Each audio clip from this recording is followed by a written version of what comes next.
Day 32. How was the today day went? Sandra அவர்கள் வந்து இன்னைக்கு ஹோல் ஷோவை தூக்கி அல்வா மாதிரி சாப்பிட்ட மொமெண்ட்டை நம்மளால பார்க்க முடிஞ்சு.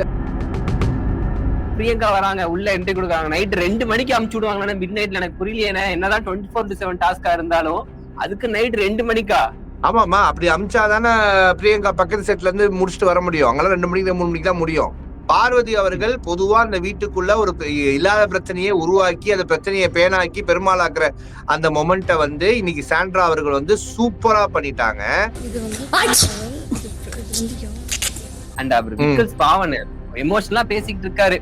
நான் காமெடி என்ற என்னையே நீங்க அழ வச்சிட்டீங்களே அப்படின்ட்டு. திவ்யாங்க அங்க ரெஜிஸ்டர் பண்ணது வந்து அங்க பண்ணிருக்க வேண்டாமே திவ்யா.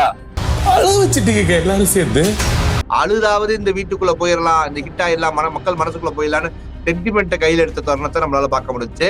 ஏன்னா விக்கல்ஸ் விக்ரம் முருங்கி போய் அவர் என்ன சொல்றாருன்னா, விக்கல்ஸ் அப்படின்றது ஒரு எவ்வளவு பெரிய பிராண்ட் தெரியுமாங்க, அதை நான் எவ்வளவு கஷ்டப்பட்டு வளர்த்தேன் தெரியுமாங்க, அதை நம்பி எத்தனை பேர் வெளியில இருக்காங்க தெரியுமாங்க, இதெல்லாமே இந்த கண்டென்ட்டுக்கு எதுக்காக தேவையாங்க அப்படின்ற மாதிரி மக்களுக்கு இருந்தாலும் பிக் பாஸ் கெஸ்ட் கிட்ட சாரி கேட்டு இந்த பக்கம் இவனுங்க கிட்ட டார்ச்சர் பண்ணும்போது சாண்ட்ரா இன்னும் ரோல்லயே பிராங்க்லயே இருக்கிற மாதிரி போய் சோஃபால கால் மேல கால் போட்டு பிக் பாஸ் ஏமா உன டாஸ்க் நான் தான் எனக்கு கொஞ்சம் ரெஸ்பெக்ட் கொடு அப்படின்ற மாதிரி. பிக் பாஸ் ஜோ மைக்கேல் உங்க ப்ரோ டிவில எவ்ரிடே நைட்டு 10:30 மணிக்கு அவங்க என்ன வேணா பண்ணட்டும், அவங்க முகத்திரையை நாம இங்க சிறப்பா கிழிப்போம்.